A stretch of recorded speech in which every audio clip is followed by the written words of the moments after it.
Saturday was an extremely busy day at Monza, and not just because of qualifying, as Williams announced on Saturday morning that Nick de Vries will be behind the wheel this weekend for the constructor, with Alex Albon unable to drive due to illness. Albon is out of the racing weekend after being diagnosed with appendicitis, so the Dutch driver, who has been driving in Formula E for Mercedes and is a former F2 world champion, will get his Formula 1 debut this weekend. A statement from the team read, "Williams Racing can confirm that after feeling unwell this morning and seeking medical advice from the FIA and local hospital, Alex Albon is now undergoing treatment for appendicitis. Following on from this, we can confirm that the team's reserve driver Nick de Vries will drive in place of Alex for the remainder of the Italian Grand Prix weekend. We wish Alex Albon a speedy recovery, of course." Karun Chandhok believes Formula 1 needs to find a solution to the messy grid place penalty system that currently exists in the sport, as 9 drivers face grid penalties at Monza this weekend. Teams are allowed 3 complete power units per season, with certain components within the PU limited to 2 for each campaign, while gearboxes for cars are limited to 4 per car. With such strict boundaries, a flurry of penalties have already been taken this year, with no driver lining up on the grid in their qualifying position at the Belgian Grand Prix a few weeks ago. This weekend, Max Verstappen, Sergio Perez, Carlos Sainz, Lewis Hamilton, Esteban Ocon, Yuki Tsunoda, Valtteri Bottas, Kevin Magnussen and Mick Schumacher all are taking grid penalties. That's almost half of the drivers on the grid taking the hit at Monza.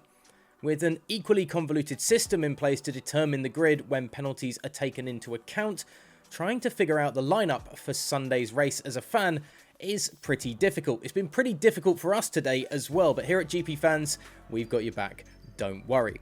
Now, Chandhok wants to see the sport change the PU allowances to prevent such a muddle on a Saturday, noting that the costs of production is actually less than the research and development costs of the units. The allocation we have right now, and for next year, it goes up by 1 because we have 24 races, is not enough, said the Sky Sports pundit and former F1 driver. If they could have 5 power units this year and 6 next year, they wouldn't be getting these penalties so early in the season. You might get a couple of penalties in the last couple of races. It just means we are not dealing with this from halfway through the year. How this could affect the cost cap in Formula 1 is unknown, but it's certainly food for thought for the FIA.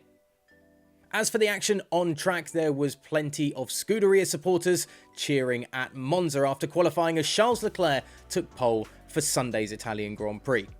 The 2 Ferraris were the fastest in Q3's initial running, with leader Carlos Sainz over 2/10 quicker than the Red Bull of Max Verstappen, who was 3rd fastest.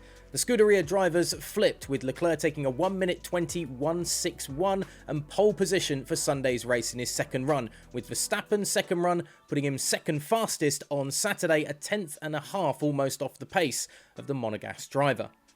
Sainz was 3rd fastest, with Sergio Perez and Lewis Hamilton 4th and 5th. George Russell was 6th fastest. However, the jumble of grid penalties mean that George Russell will actually be on the front row with Charles Leclerc. Lando Norris will be 3rd on the grid, and we're expecting either Max Verstappen or Danny Ricciardo to be 4th alongside him, depending on how the FIA implement the grid penalties. What we do know is that the Monegasque driver is on pole, with Leclerc saying he was just bolder on his second run to take the top spot.